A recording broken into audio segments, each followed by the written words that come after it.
Hello friends, welcome here. How are you all? I hope you all are doing good. मैं फिर से आ गई आप लोगों के लिए एक न्यू रीडिंग लेकर एंड आज की रीडिंग है एंजल मैसेजेस फॉर यू।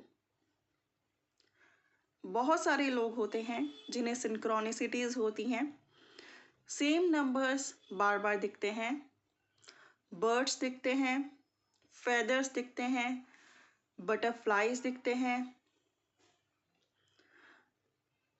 या फिर सेम नाम बार बार दिखता है, सेम नंबर बार बार दिखता है, सेम ड्रीम बार बार आता है, या सेम सिचुएशन बार बार फेस करनी पड़ती है। सपने सेम, एक ही सपना बार बार आता रहता है।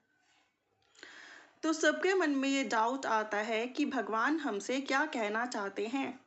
वो कांटेक्ट तो कर रहे हैं लेकिन कहना क्या चाहते हैं। आज की रीडिंग मेरी पिकअप पाइल रीडिंग है और ऑलरेडी मैंने कार्ड शफल किए हुए हैं। हमारे पास हैं यहाँ पर दो pile, pile number 1 this one page of swords, pile number 2 that one justice. तो आप लोगों को क्या करना है, 1 पाइल चूज करना है जो आपको बहुत ज़्यादा खुद की तरफ अट्रैक्ट कर रहा है। ये रीडिंग जनरल है, जब भी देखेंगे रेजोनेट करेगी बिकॉज ये टाइमलेस भी है, लेकिन ज़रूरी नहीं है सभी चीज़ें सभी से रेजोनेट करें। हो सकता है कुछ चीज़ें रेजोनेट करें और कुछ ना करें। सो ओपन माइंड के साथ रीडिंग देखना, कंफ्यूज मत होना, डिसअपॉइंटेड मत होना। आपकी सिचुएशन हो सकता है थोड़ी अलग हो, तो हो सकता है कि सेम मैसेजेस या सारे मैसेजेस आपके लिए ना हो। विदाउट वेस्टिंग मच टाइम चलते हैं रीडिंग की ओर। आपने अपना कार्ड चूज कर लिया होगा, होप सो। अगर नहीं किया है तो वीडियो को पॉज करो एंड चूज करो। वेलकम पाइल 1, जिन्होंने चूज किया है ये ब्यूटीफुल सा कार्ड पेज ऑफ सोर्ड्स। आपके लाइफ में ना कंफ्यूजन बहुत है, बहुत ज़्यादा कंफ्यूजन है। नहीं समझ में आता क्या हो रहा है, क्यों हो रहा है, किस तरीके से हो रहा है, क्या करना चाहिए, किस डायरेक्शन में जाना चाहिए, कहाँ रुकना चाहिए, किसका वेट करना चाहिए, क्या लाइफ में करना चाहिए या क्या नहीं करना चाहिए। क्लैरिटी बिल्कुल नहीं है, कंफ्यूजन बहुत ज़्यादा है। हमेशा माइंड में कुछ ना कुछ चलता रहता है, ओवर थिंकिंग आप लोग करते रहते हैं, लेकिन सॉल्यूशंस नहीं मिल पाते। बर्ड्स फेदर्स आप लोगों को बहुत दिखते हैं, एंजल्स आपको बहुत दिखते हैं, गाइड करते हैं, ड्रीम्स आपको बहुत ज़्यादा आते हैं, लेकिन मॉर्निंग में उठते ही आप पूरा ड्रीम भी याद नहीं रख पाते और आपको लगता है कि क्या क्या था ड्रीम, क्या कहना चाह रहे थे भगवान। या फिर हमने नंबर्स देखे, इसका क्या मतलब है, हमने बर्ड्स देखे, इसका क्या मतलब है, हमने फेदर्स देखे, इसका क्या मतलब है, हमने बटरफ्लाइज देखी, इसका क्या मतलब है। कुछ चीज़ें क्लियर क्यों नहीं है, कुछ ड्रीम्स आते हैं, वो उन ड्रीम्स का क्या मतलब है, वो क्यों क्लियर विजन में नहीं आते। कुछ चेहरे दिखते हैं, वो क्यों धुंधले दिखते हैं। कुछ नाम दिखते हैं, कौन है वो व्यक्ति जिनके हमें नाम दिखते हैं। तो बहुत सारे कन्फ्यूज़न माइंड में रेज होते हैं। तो चेक करते हैं कि आखिर उनके क्या कारण हैं या फिर डिवाइन आपको क्या कहना चाहती है। हम angel oracle cards, angel answers oracle card से हम लोग चेक करेंगे। तो एंजल्स आपको कहना चाहते हैं अपॉर्चुनिटी। दैट मीन्स आप सिर्फ एक प्रोस्पेक्ट के बारे में सोचे जा रहे हो, चाहे वो लव लाइफ हो, चाहे वो रिलेशनशिप हो, चाहे वो वर्क लाइफ हो, लेकिन कोई दूसरा प्रोस्पेक्ट जिससे आपको बैठे बैठाए एक अवसर मिल रहा है, एक अपॉर्चुनिटी मिल रही है, एक ग्रोथ मिल रही है, उसके बारे में तो आप सोच ही नहीं रहे हो, उसे तो आप अवॉइड कर रहे हो। जो बैठे बिठाए आपको मिल रहा है उसकी आप कदर नहीं कर रहे हो और आप ये एक्सपेक्ट कर रहे हो कि जिस चीज़ के पीछे आप पड़े हो वहाँ आपकी रिस्पेक्ट हो, तो कैसी होगी। तो एंजल्स कह रहे हैं कि आपकी लाइफ में जो भी अपॉर्चुनिटीज़ आ रही हैं, अपने टेंशन्स में उन अपॉर्चुनिटीज़ को अवॉइड मत करो, उन्हें अधेयर करो और उन पर वर्क करो। सक्सेस, एंजल्स कह रहे हैं कि अगर आपको सक्सेस चाहिए लाइफ में, और डेफिनेटली सक्सेस मिल भी रही है और मिलेगी भी आगे, लेकिन उसके लिए आपको जितनी भी अपॉर्चुनिटीज़ मिलती हैं, नए नए अवसर मिलते हैं, उन पर वर्क करना चाहिए एंड अपने निजी मामलों को काम के मामलों में नहीं मिक्स करना चाहिए, right. One more message for you is perfect timing. Angels कह रहे हैं कि अगर कोई विश आपकी अभी पूरी होके ही नहीं दे रही, इसका मतलब ये नहीं है कि वो विश पूरी होगी ही नहीं। इसका मतलब ये है कि अभी वो परफेक्ट टाइम नहीं आया जब वो विश का पूरा होना लिखा था आपके भाग्य में।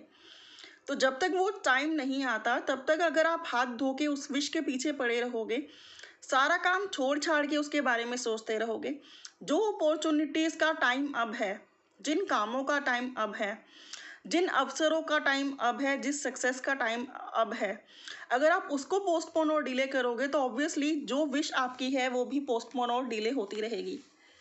One more card for you is in the near future. यहाँ पे एंजल्स आपको कहना चाहते हैं कि आपकी कोई विश है जो आप बहुत टाइम से मांग रहे हो, मे बी कि आप लोगों को कुछ क्लैरिटी चाहिए, वो विश आपकी in the near future definitely पूरी होने वाली है। रिकवरी है आप लोगों के लिए। दैट मीन्स आपकी प्रॉब्लम्स, आपकी समस्याएं, आपके टेंशन्स, आपके ये जो लाइफ में एक ग्रे फेज है जिसमें कुछ नहीं समझ में आ रहा, बहुत कन्फ्यूज़न है, क्लैरिटी नहीं मिल रही है, वो फेज बड़ी जल्दी ओवर होने वाला है एंड आप रिकवर करने वाले हो। उसके लिए आपको क्या करना है? मेडिटेशन करना है, मन को शांत रखना है, जो अभी अपॉर्चुनिटीज़ अवसर मिल रहे हैं उन पे वर्क करना है, सक्सेस की तरफ आगे बढ़ना है। इन चीज़ों को परफेक्ट टाइमिंग आने तक डिवाइन के भरोसे, उस टाइम के भरोसे छोड़ देना है और नियर फ्यूचर में सब कुछ ठीक हो जाएगा अगर आप ये सब फॉलो करते हो। तो ये थी जिन्होंने पाइल 1 चूज़ किया, उनके लिए एंजल मैसेजेस। आई होप कि रेजोनेट किए होंगे, आई होप क्लैरिटी मिली होगी, गाइडेंस मिली होगी। अगर रियल में मिली है please do like, share, comment on this video. For more clarity आप लोग पर्सनल पेड रीडिंग्स भी बुक करा सकते हो, वो रीडिंग्स पेड होती हैं, उनकी डिटेल्स डिस्क्रिप्शन बॉक्स में ऑलरेडी अवेलेबल हैं। Bye for now, have a good day, take care. Hey pile 2, welcome here. जिन्होंने ये ब्यूटीफुल सा जस्टिस का कार्ड चूज किया है, डेफिनेटली आप लोग अपने लाइफ में बैलेंस चाहते हो, इक्वल गिव एंड टेक चाहते हो। जेमिनी, लिब्रा, एक्वेरियस आप लोग हो सकते हो एंड जस्टिस आपको रिक्वायर्ड है। कोई ऐसी सिचुएशन है जिसमें काम करते करते आप थक गए हो, बहुत ज़्यादा हार्डवर्क आपने किया है, ऑनेस्टली अपने आप को सरेंडर किया है, लेकिन रिजल्ट आपके फेवर में नहीं आए, तो you required justice, you are demanding justice. आप जस्टिस की रिक्वायरमेंट है आपको, आप जस्टिस को डिमांड कर रहे हो। बट प्रॉब्लम क्या है कि आपको भरोसा है कि जस्टिस आपको डेफिनेटली मिलेगा, लेकिन अभी वो मिल नहीं पा रहा और रेस्ट आपको भी समझ में नहीं आ रहा कि वो कैसे मिलेगा। But still you are expecting justice for yourself, you are demanding justice for yourself and you are waiting for the justice, right? जो भी सिचुएशन है, जैसी भी सिचुएशन है जिस पे आपने बहुत वर्क किया है, बहुत मेहनत की है, बहुत सब कुछ किया है, लेकिन आपको रिजल्ट में कुछ नहीं मिलता या रिजल्ट में कुछ नहीं मिला और अब आपको जस्टिस चाहिए उस सिचुएशन के रिगार्डिंग। देखते हैं कि divine angels, archangels, guardian angels, holy spirit, spirit guides आप लोगों को क्या कहना चाहते हैं। हो सकता है आपको काफ़ी ज़्यादा सिंक्रोनिसिटीज़ होती हों, एंजल्स आपके सपने में आती हों, आपके ड्रीम में आती हों, आपको birds, feathers, numbers, name, insects बार बार दिखते हों। आखिर वो क्या कहना चाहते हैं, वो किन चीज़ों का संकेत है, तो देखते हैं कि वो क्या कहना चाहते हैं।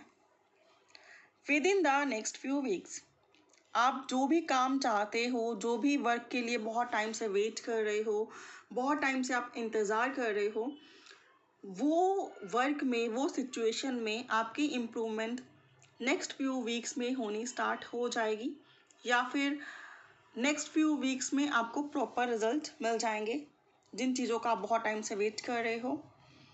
एंड वन कार्ड आप लोगों के लिए है नो।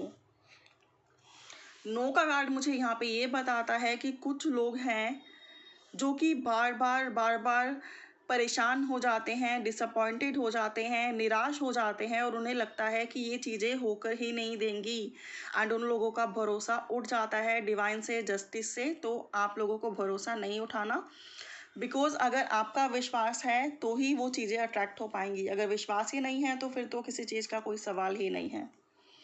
वेट, आपको अभी वेट करना है, नेक्स्ट फ्यू वीक्स का वेट करना है चीज़ों को सॉर्ट आउट होने में, चीज़ों को सही होने में। ज़्यादा टेंशन, ज़्यादा परेशान नहीं होना है। जब भी ज़्यादा परेशानी होने लगे तो आप लोग मेडिटेशन कीजिए, जैसे ये लेडी यहाँ पे कर रही है, मेडिटेशन कीजिए, मंत्रा चैंटिंग कीजिए, रिलैक्स हो जाइए, अपनी बॉडी को, अपने माइंड को, अपनी सोल को पीसफुल सिचुएशन में ले जाइए एंड रिलैक्स कीजिए। एंड और देखते हैं क्या मैसेजेस हैं। यस, नो के बाद वेट है और फिर यस है।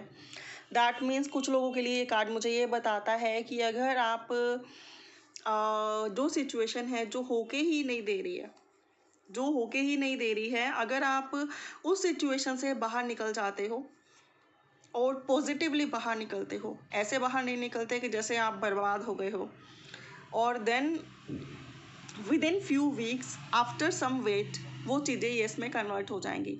लेकिन जब तक आप सब कुछ छोड़ छाड़ कर उन चीज़ों के पीछे पड़े रहोगे कि वो चीज़ें आपको चाहिए ही चाहिए at any cost, at any situation, या फिर एट एनी लाइक सर्कमस्टांसेस, कुछ भी हो आपको रिजल्ट चाहिए चाहिए, तो वो पोस्टपोन होते रहेंगे, डिले होते रहेंगे, और हो सकता है कि अगर आप इक्वल गिव एंड टेक ना रखो तो वो रिजल्ट नेगेटिव भी हो जाए, नो में भी हो जाए। इफ़ यू बिलीव, अगर आप बिलीव करते हो कि चीज़ें टाइम के साथ सेट हो जाएंगी, तो आप वेट कर सकते हो, with in next few weeks वो चीज़ें डेफिनेटली येस हो जाएंगी।